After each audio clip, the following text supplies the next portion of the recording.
허락해 주십시오. 여러분, 사무엘서를 시작합니다. 사무엘서 오늘 해당되는 본문은 2장 1절부터인데 여러분 1장을 보지 않을 수가 없죠. 1장으로 잠깐 넘겨주신다면 1장 1절 시작이 이렇게 됩니다. 여러분, 사무엘서는 하나의 통으로 된 성경이지만 그러나 이걸 1, 2로 나눴습니다. 이 후반부의 얘기의 시작이 1장 1절 사울이 죽은 후에 이렇게 시작합니다. 사울이 죽은 후에. 여러분, 사울이 그냥 죽었겠습니까? 아닙니다. 전쟁을 통해서 그가 비참한 최후를 맞이했다는 것입니다. 전쟁, 누구와의 전쟁입니까? 사실은 뭐 엄밀히 말하는 네 분이죠. 다윗과의 전쟁, 일전을 치른 겁니다. 그 전쟁을 통해서 사울이 자결하는 그런 순간까지 이르렀습니다. 그러니까 전세가 완전히 역전되고 사울이 오히려 초반에는 이 모든 전쟁을 이길 수 있다라고 생각했을지 모르겠지만 여러분, 결국은 전쟁은 누구에게 속한 것입니까? 전쟁은 하나님께 속한 것이에요. 하나님께서 그 전쟁을 개입하신 거죠. 사울이 결국은 죽었습니다. 마지막 순간에 여러분 6절 말씀 보면 길보아 산에서 죽었다는 것입니다. 그것도 자결인데 방조, 어떤 한 무기를 든 소년의 도움을 받아 자결을 한 거다 다름없다는 것입니다. 여러분, 이렇게 죽었습니다. 그의 아들도 죽었습니다. 누구죠? 요나단. 그러니까 이 전쟁의 이 슬픈 비극은 뭐냐면 사울도 죽고 그리고 요나단도 죽었습니다. 여러분, 다윗에게 있어서 요나단은 정말로 생명과 같이 여겼던 친구였습니다. 사울의 아들이었지만 그 아들과 이 다윗은 너무나도 서로를 사랑했습니다. 여러분, 그런 동성애를 말하는 거 아닙니다. 정말로 믿음이 있었다라고 저는 표현할 수 있을 정도로 하나님 뜻을 위해서 연합했던 요나단, 다윗, 이 죽음을 통해서 헤어질 수밖에 없었던 이런 슬픔. 1장은 바로 사울이 죽었다, 그리고 요나단도 죽었다라고 하는 그 소식. 그래서 27절, 1장 27절 마지막 구절에 보면 오호라 두 용사가 엎드려졌으며 싸우는 무기가 망하였도다 하였더라. 여러분, 요나단을 슬퍼하는 다윗의 애가, 여러분, 사랑의 애가 아닙니다. 슬픈 애가 그 슬픈 노래의 마지막에 결국은 그 슬픔의 구체적인 정황이 뭐냐? 사울과 요나단 두 용사가 죽었다라는 것을 우리에게 알려주고 있죠. 그리고 나서 2장 1절 오늘 본문인데요. 그 후에가 뭐죠? 사울과 요나단이 죽고 이 전쟁이 끝난 이후에 다윗이 무엇을 했느냐라는 것입니다. 여러분, 매일 성경의 이 큐티집을 우리가 사용하다 보니까 본문을 제가 정하는 게 아니에요. 본문을 이 많은 독자들이 보는, 그리고 이 편집인들이 성경 66권을 5년 동안 어떻게 나눌 수 있을까라고 해서 진도를 만들었을 뿐인데, 정말 하나님 앞에 감사하고 성령의 이끄심과 은혜가 우리 교회를 향해서 적용하고 감사한 것은 우리 교회에 꼭 필요한 말씀들을 앞서 준비해 놓은 것 같은 거예요. 오늘 2장 1절도 마찬가지입니다. 큰 전쟁이 있고 난 뒤에 다윗이 이제 하나님의 뜻을 구하고 있습니다. 어떻게 하오리까? 제가 오늘 소나무 양계에도 그런 제목을 쓸 텐데요.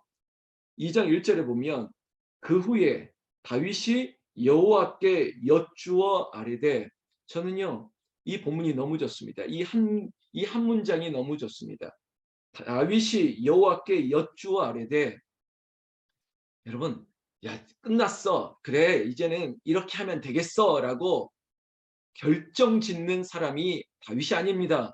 다윗은요 항상 여호와께 여쭈어 아뢰되, 하나님 어찌하면 좋겠습니까? 어디로 가야 되니까? 사랑하는 성도 여러분, 오늘 이 문장 하나만으로도 은혜 받으면 됩니다. 하나님께 여쭈어 아뢰되, 여러분 늘 물으셔야만 합니다. 야, 이 정도면 끝났어. 그래, 이제 내가 내 마음대로 해도 되겠다. 아니라니까요. 다윗처럼 하나님 어떻게 하면 좋겠습니까? 그런데 하나님은요, 정말 다윗이 내 마음에 합한 자가 될 수 있는 것은 다윗과 하나님은, 하나님과 다윗을 이렇게 소통을 하는 거예요. 하나님께 여쭈어 아뢰니까 하나님께서 말씀하십니다. 2장 1절에 보면 내가 유다 한 성읍으로 올라가리이까 여호와께서 이르시되 올라가라 이거예요. 어떻게 하면 좋겠습니까? 제가 어디로 가면 좋겠습니까? 제가 올라갈까요? 그렇지 말까요? 하나님께서 말씀하셨죠. 올라가라. 올라가라. 다윗이 또 묻습니다. 다윗이 아뢰되 어디로 가리이까? 하나님이 말씀하시죠. 이르시되 헤브론으로 갈지니라. 할렐루야. 어디로 가리이까? 올라가리이까? 그곳이 어디입니까? 여러분 3차례나 묻고 있습니다. 여러분 3번이나 묻고 있다고요. 한 번도 아니고 2번도 아니고 3번.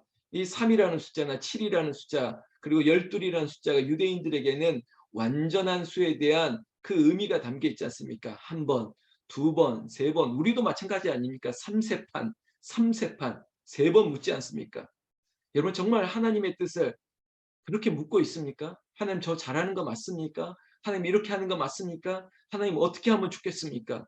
우리 속담처럼 돌다리도 두드려 간다는 게 아니라 하나님이 정말 이것을 원하시는 것인지 정말 내 뜻이 아닌지 내 욕구와 내 자존심과 내 의가 아닌지 이걸 자꾸 묻지 않으면 그릇된 길로 갈 수 있다는 거죠. 여러분 오늘도 묻고 또 묻는 그런 기도하는 여러분들 되시기를 주의 이름으로 축원합니다.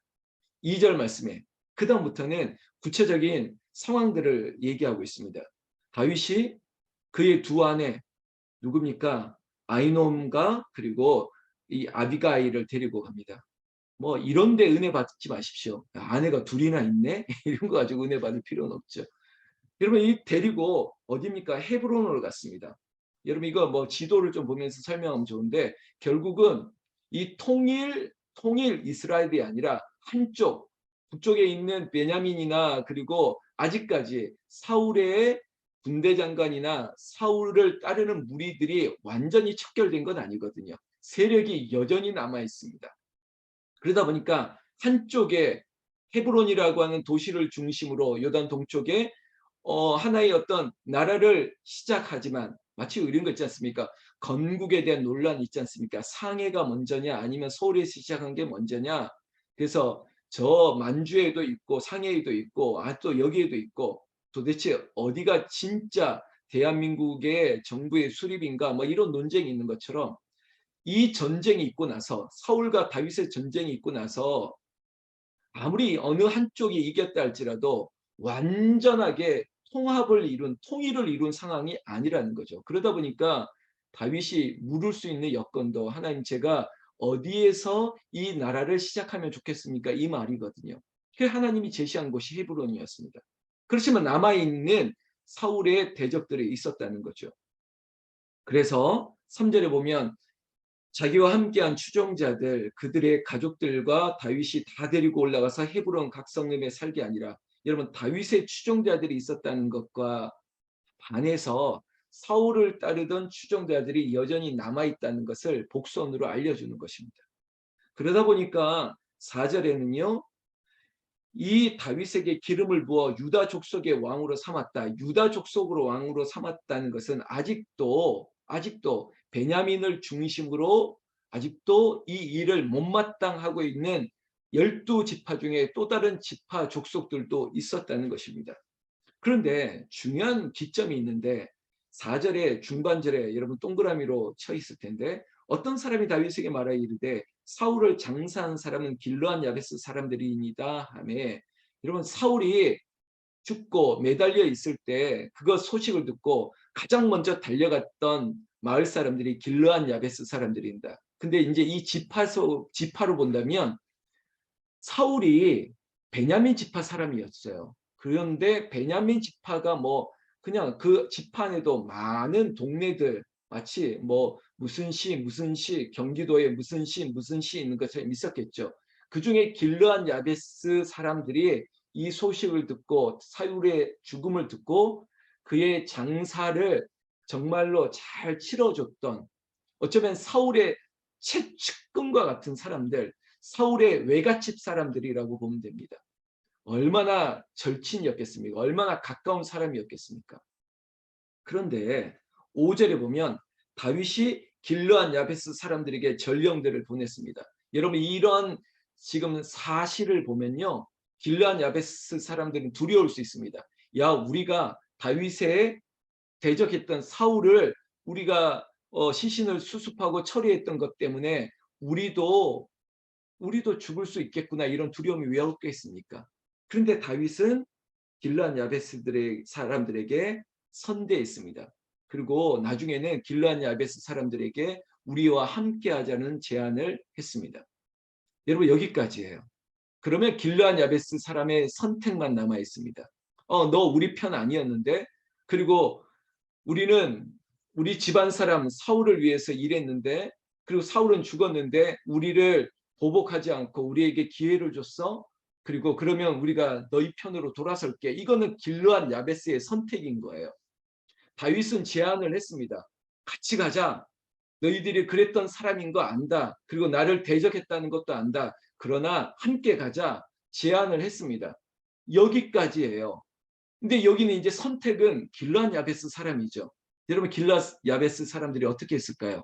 다윗의 손을 잡은 거예요. 여러분 항상 어느 한쪽 작용을 하면 작용과 반작용이 있습니다. 어느 쪽이 얘기를 했는데 어느 쪽이 손을 잡지 않으면 이거는 무산이 되는 거예요. 정치적으로 야, 이렇게 같이 통합합시다. 싫어, 안 해, 내 길을 가겠어. 이러면 어쩔 수 없는 거죠. 여러분 인간적으로 하고 싶을 때가 많습니다. 인간적으로 하죠. 그러나 하나님이 뜻이 어디에 있는지는 우리는 알 수 없습니다.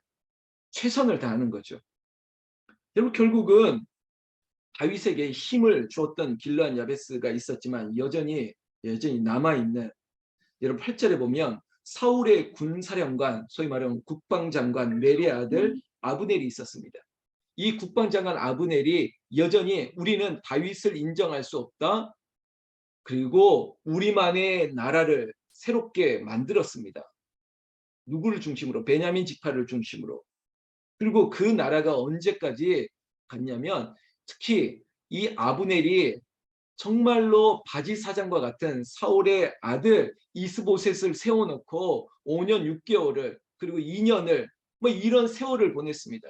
그러니까 다윗이 전쟁에 이기고 나서 그리고 그가 왕위에 오른다는 것은 반쪽 왕이었어요. 아직도 막 여러 가지 내분이 있고요. 또 반대하는 대적은 여전히 우리도 나라를 세워 싸우고 대적하고 있습니다. 그런 세월이 자그마치 언제인 줄 아십니까?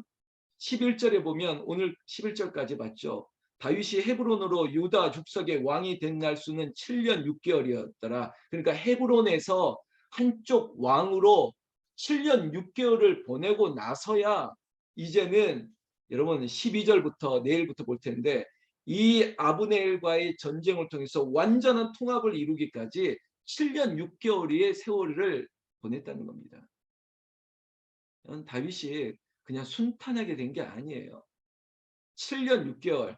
여러분 7년 6개월 동안 교회로 본다면 한쪽에서 으르렁거리고 있는 거예요. 너 인정 못해. 너 담임 목사로 인정하지 못해. 나한테는 너가 마음에 안 들어. 우리는 여기까지 우리끼리 뭔가 해보겠어. 우리끼리 여기서 다른 데 나가서 한번 집을 차리겠어. 이런 거와 똑같다는 거예요.